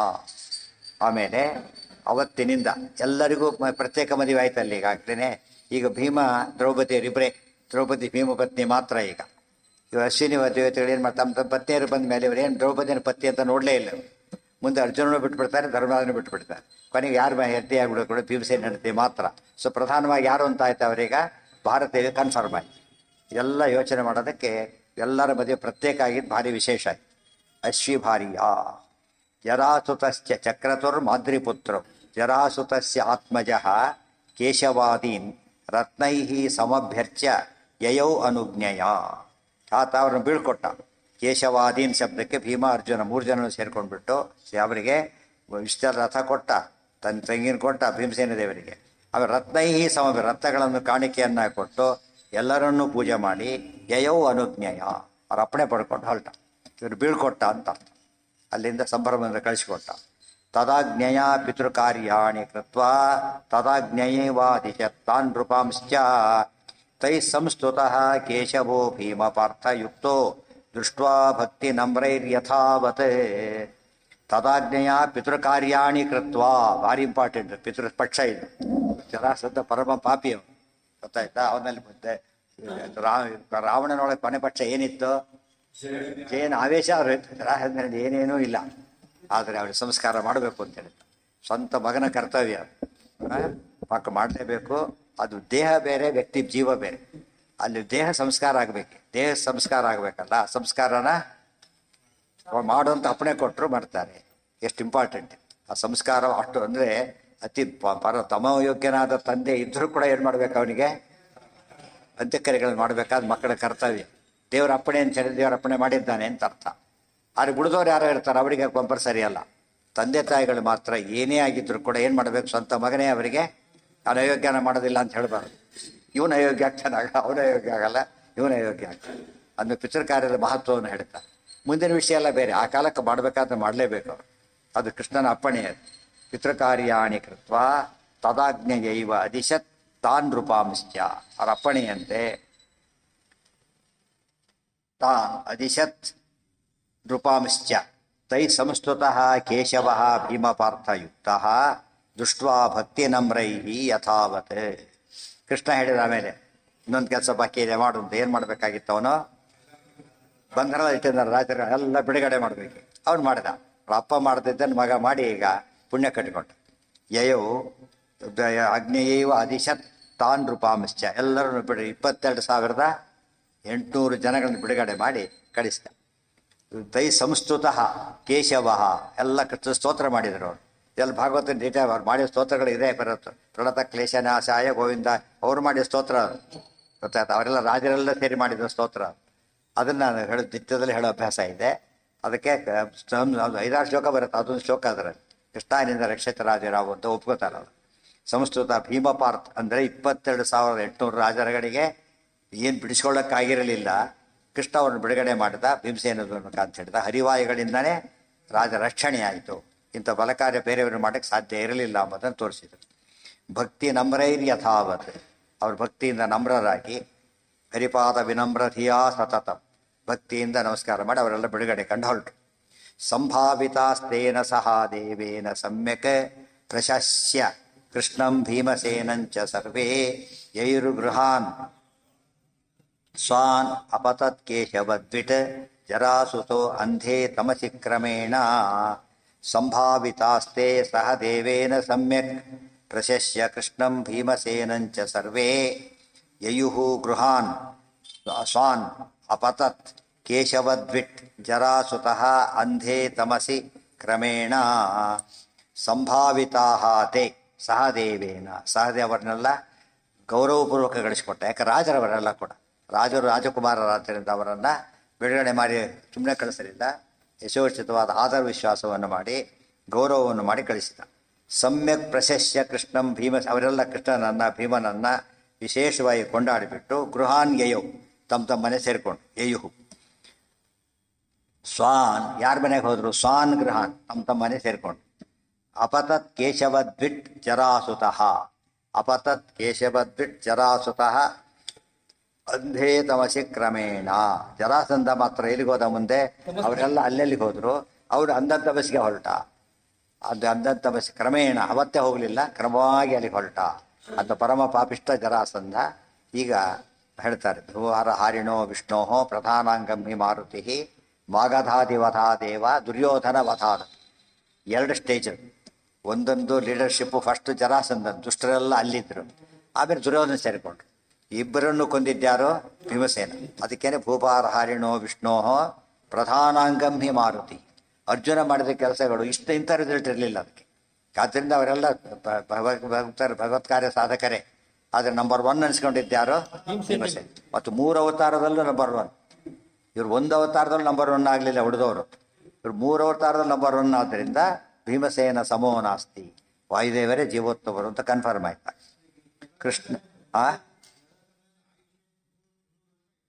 ಯಾರಿಗೆ ಆಗ 100 ಮೇಲೆ ಆಗಿತ್ತು ಆಗಲೇ ಅವನಿಗೀಗ. ಅಲ್ಲ ವಿಶ್ವಾಸ ಜೊತೆ ಇರಲಿಲ್ಲ, ಆಮೇಲೆ ಬಂದವನು. ಮತ್ತು ಇವರೆಲ್ಲ ಇದ್ದ ಸೀನಿಯರ್ ಜರಾಸಂಧ. ಅದಕ್ಕೆ ದೇವರು ಪ್ರಾರ್ಥನೆ ಮಾಡಬೇಕಾದ್ರೆ ಜರಾಸಂಧ ಹೀಗೆ ಮಾಡಿದ್ದಾನೆ ಪ್ರಾರ್ಥನೆ ಮಾಡಿದ್ದಾನೆ. ಆಮೇಲೆ ಕೃಷ್ಣಾವತಾರ ಆಯಿತು. ಆದ್ದರಿಂದ ಅವನು ಸೀನಿಯರ್ ಎಂಬ ನಿಸ್ಸಂಶಯ. ಆದರೆ ಭೀಷ್ಮರ ಸೀನಿಯರ್ ಅಲ್ಲ. ಯಾಕೆ ಭೀಷ್ಮರು ಇದೆಲ್ಲ ಪ್ರಸಂಗ ಬಂದಿದ್ದು ಅವರು 400-500 ಅಲ್ಲೇ ಇದ್ದುಬಿಟ್ರು. ಅವ್ರು ಪೂರ್ತಿ ಓದ್ಕೋತಾ 525 ವರ್ಷ ಓದಿ ಬಂದವರು ಅವರು, ಅನಂತರ ಕಾಲದವರು ಎಲ್ಲ ಕೂಡ. ಆದ್ದರಿಂದ ಜರಾಸಂಧ 400-500 ವರ್ಷ ಆಗಿರ್ಬೋದು ಅವನು ಹೆಚ್ಚೆ ಕಡೆ. ಆದರೆ ಭೀಷ್ಮರ ಸಮಕಾಲೀನ ಅಲ್ಲ. ವಿರಾಟ, ದ್ರುಪದರಾಜ, ದ್ರೋಣ, ಕೃಪುರ ಎಲ್ಲ ಕೂಡ ಕಂಟೆಂಪರರೀಸ್ ಅಲ್ಲ. ಕ್ರಮೇಣ ಕೃಷ್ಣಶ್ಚ ಪಾರ್ಥೌ ಚ ತಥೈಕ ಯಾನಂ ಸಮಾಸ್ಥಿತಾಃ ಧರ್ಮಜಮಭ್ಯಗಚ್ಚನ್ ತೇಷಾಂ ಶಂಖಧ್ವನಿ ಸಂಬೋಧಿತಾತ್ಮಾ ರಾಜಾ ಪ್ರೀತಶ್ಚ ಅತಿತರಾಂ ಬಭೂವ. ಕೃಷ್ಣಃ ಚ ಪಾರ್ಥೌ ಚ ತಥಾ ಏಕಯಾನಂ ಸಮಾಸ್ಥಿತಾಃ ಧರ್ಮಜಂ ಅಭ್ಯಗಚ್ಚನ್ ತೇಷಾಂ ಶಂಖಧ್ವನಿ ಸಂಬೋಧಿತಾತ್ಮಾ ರಾಜಾ ಪ್ರೀತಶ್ಚ ಅತಿತರಾಂ ಬಭೂವ. ಕೃಷ್ಣಸ್ಯ ಪಾರ್ಥೌ ಕೃಷ್ಣಶ್ಚ ಪಾರ್ಥೌ ಚ ಕೃಷ್ಣ ಮತ್ತು ಪಾರ್ಥೌ. ಪಾರ್ಥ ಒಬ್ಬ ಪಾರ್ಥ, ಪಾರ್ಥೌ ಇಬ್ಬರು. ಯಾರೋ ಭೀಮ ಅರ್ಜುನ. ತಥಾ ಏಕಯಾನಂ ಸಮಾಸ್ಥಿತ ಒಂದೇ ರಥದಲ್ಲಿ ಕುತ್ಕೊಂಡ್ಬಿಟ್ಟು ಧರ್ಮಜಂ ಅಭ್ಯಗತ್ಯ ವಾಪಸ್ ಬಂದು ಎಲ್ಲಿಗೆ ಇಂದ್ರಪ್ರಸ್ಥಕ್ಕೆ ಬಂದರು. ತೇಷಾಂ ಶಂಖಧ್ವನಿ ನೋಡಿ ಹೋಗ್ತಾ ಹೇಗೆ ಹೋಗಿದ್ರು ಅವರು, ಬರೀ ಕೈಲೇ ನಡ್ಕೊಂಡು ಹೋದವರು. ಬ್ರಾಹ್ಮಣರ ವೆಹಿಕಲ್ ಇರಾಗಿಲ್ಲ, ಹೋಗಲಿಲ್ಲ. ಈಗೇನು ಮಾಡಿದ್ದು ವೆಹಿಕಲ್ ಬಂತು. ವೆಹಿಕಲ್ ಎಲ್ಲಿಂದ ಬಂತು ಅಂದರೆ ಇದು ಕಾರಣ ಸಿಗ್ತಿ. ಅದೆಲ್ಲ ಅರ್ಪಣೆ ಮಾಡಿದ್ದ ರಥದಲ್ಲಿ ಬಂದರು. ಅದು ಹೇಗೂ ಕೊಡ್ತಾರಲ್ಲ ಅಂಥೇಳಿ ಇವ್ರು ಹಾಗೆ ಹೋಗಿತ್ತು. ಇನ್ನೊಂದು ಕಾರಣ ಕೊಡೋದು ಹೇಗೂ ಗೊತ್ತಿತ್ತು, ಅದೊಂದು ಕಾರಣ. ಲೋಕದೃಷ್ಟಿಯಲ್ಲಿ ಬ್ರಾಹ್ಮಣ ವೇಷ ಆದ್ದರಿಂದ ಆಗೋದೆ ರಾಜವೈಭವ. ರಥ ಅಂಬುದು ರಾಜರಿಗೆ. ಅವರು ರಾಜವೇಷದಲ್ಲಿ ಬರ್ತಾ ಇದ್ದಾರೆ ವಾಪಸ್. ಈಗ ರಥದಲ್ಲಿ ಬಂದು ಶಂಖಧ್ವನಿ ಸಂಬೋಧಿತ ಆತ್ಮ ರಾಜ. ಅವ್ರು ಬಂದಿದ್ದು ಹೇಗೆ ಗೊತ್ತಾಯ್ತು ಧರ್ಮದಾದ್ರೆ ಶಂಖ ಊದಿದ್ರು. ಪಾಂಚಜನ್ಯಂ ಶ್ರೀಕೇಶೋ ದೇವದತ್ತಂ ಧನಂಜಯ ಓಂಡ್ರಂ ದತ್ತೋ ಮಹಾಶಂಖಂ ಭೀಮಸೇನು. ಇದು ಆ್ಯಕ್ಚುಲಿ 3 ಜನ ಇದ್ದಾರೆ. ಈಗ ಅಲ್ಲಿ 3 ಜನ ಹೇಳಿದ್ರೆ 3 ಜನ ಇಲ್ಲಿ ಇದ್ದಾರೆ. ಆದ್ದರಿಂದಾಗಿನೇ ತಮ್ಮ ಶಂಖ ಊದಿದ್ರು. ಆ ಶಂಖಧ್ವನಿ ಕೇಳಿಸ್ಕೊಂಡ ಯಾರು ಶಂಖನ ಯಾಕೆ ತೊಗೊಂಡೋಗಿದ್ದು ಯಾರು ಹೇಳಿದ್ರು ನಿಮಗೆ? ಶಂಖ ಯಾವ ರಥ ಬಂತೀಗ ಕೃಷ್ಣನ ಶಂಖ ಕೇಳಕ್ಕೆ ಹೋಗಬಾರ್ದು. ಯಾತಕ್ಕೆ? ಪರವಾಗಿ ಎಲ್ಲರೂ ಜೊತೆಗೆ ಇದ್ದೇ ಇರ್ತದೆ. ದೇವ್ರ ಜೊತೆಗಿದ್ದಿದ್ದರೆ ಜೊತೆಗೆ ಬಂತೀವಿ. ಊಟಕ್ಕೆ ತಟ್ಟೆ ಊಟ ಎಲ್ಲಿಂದ ಬಂತು ಅಂತ ಕೇಳಿದಾಗ ಆಗುತ್ತೆ ಅಷ್ಟೆ. ಬರೀ ಕೈಲಿ ಹೋಗಿದ್ದಾಗ ಊಟ ಹೇಗೆ ಮಾಡಿದ್ರಿ ಅಂತ ಕೇಳಿದರೆ ಯಾರು ಕೊಟ್ಟರದಿಲ್ಲ, ಅವರು ಕೊಟ್ಟರು. ಆ ಶಂಖ ಇವರು ದೇವತೆಗಳದ್ದು ಕೂಡ ಹೇಗೆ ದೇವರದ್ದು ಹಾಗೆ ವಾಯುದೇವರದ್ದು ಗದಾದಿಗಳು ಕೂಡ ಏನವೋ ಅವು ಸಂಶಯನೇ. ಆದ್ದರಿಂದ ಅವ್ರು ಯಾವತ್ತು ತೊಗೊಂಡ್ರು ಜೊತೆ ಬಂದ್ಬಿಟ್ಟು ಇಮಿಡಿಯೇಟಾಗಿ. ಒಳಗೆ ವಾಯುದೇವರ ಆವೇಶ ಇದ್ದರೆ ಕೃಷ್ಣ ಜೊತೆಗಿದ್ದಾನೆ. ಮುಖ್ಯವಾಗಿ ಕೃಷ್ಣನ ಜೊತೆಗಿದ್ದಾಗ ಎಲ್ಲ ಬೆನಿಫಿಟ್ಸ್ ಹೇಗೆ ಸಿಗುತ್ತೆ? ಕೃಷ್ಣ ಈಗಂದ್ರೆ ಎಲ್ಲ ಬರ್ತದೆ ಕೊಡ್ತಾರೆ, ಸಮಸ್ಯೆ ಇಲ್ಲ. ಇಲ್ಲಿ ಬಹಳ ಇಂಪಾರ್ಟೆಂಟ್ ಅಂದರೆ ಶಂಖ ಊದಿದ್ರು, ಧರ್ಮರಾಜ ಶಂಖ ಕೇಳಿಸ್ಕೊಟ್ಟು ಏನು ಮಾಡ್ದ, ಓಹೋ ಇದು ಬದಲು ತಿಳ್ಕೊಂಡು ಇವ್ರದೇ, ಫಸ್ಟ್ ಇವ್ರದೇ, ಅದು ಕೂಡ ಇದು ಕೃಷ್ಣಂದು, ಇದು ಭೀಮಂದು, ಇದು ಅರ್ಜುನಂದು ಅಂತ ಸ್ಪೆಸಿಫಿಕ್ಕಾಗಿ ತಿಳ್ಕೊಂಡ. ಈ 3 ಜನ 4 ಜನ ಗ್ರೂಪ್ ಸಾಂಗ್ ಹಾಡ್ತಿರ್ಬೇಕಾದ್ರೆ ಗೊತ್ತಾಯ್ತಾ, ಯಾರ್ಯಾರು ಸರಿ ಅಂತ ಗೊತ್ತು ಸಿಗುತ್ತೆ, ಗೊತ್ತಿದ್ದವರಿಗೆ ಆ ಥರ ಗೊತ್ತು ಸಿಗುತ್ತೆ. ಗೊತ್ತಾಯ್ತಾ, ಇದು ವಿಶೇಷ. ಏನು ಗೊತ್ತಾಯ್ತು ಇದರಿಂದ, ಶಂಖಧ್ವನಿಗಳಲ್ಲೂ ಭೇದ ಇದೆ, ಶಂಖಧ್ವನಿಗಳಲ್ಲೂ ಭೇದ ಇದೆ. ಜಡ ಭೇದ, ಧ್ವನಿ ಎಂಬ ಜಡ ಪದಾರ್ಥ. ಸೊ ಜೀವ ಭೇದ, ಜಡ ಭೇದ.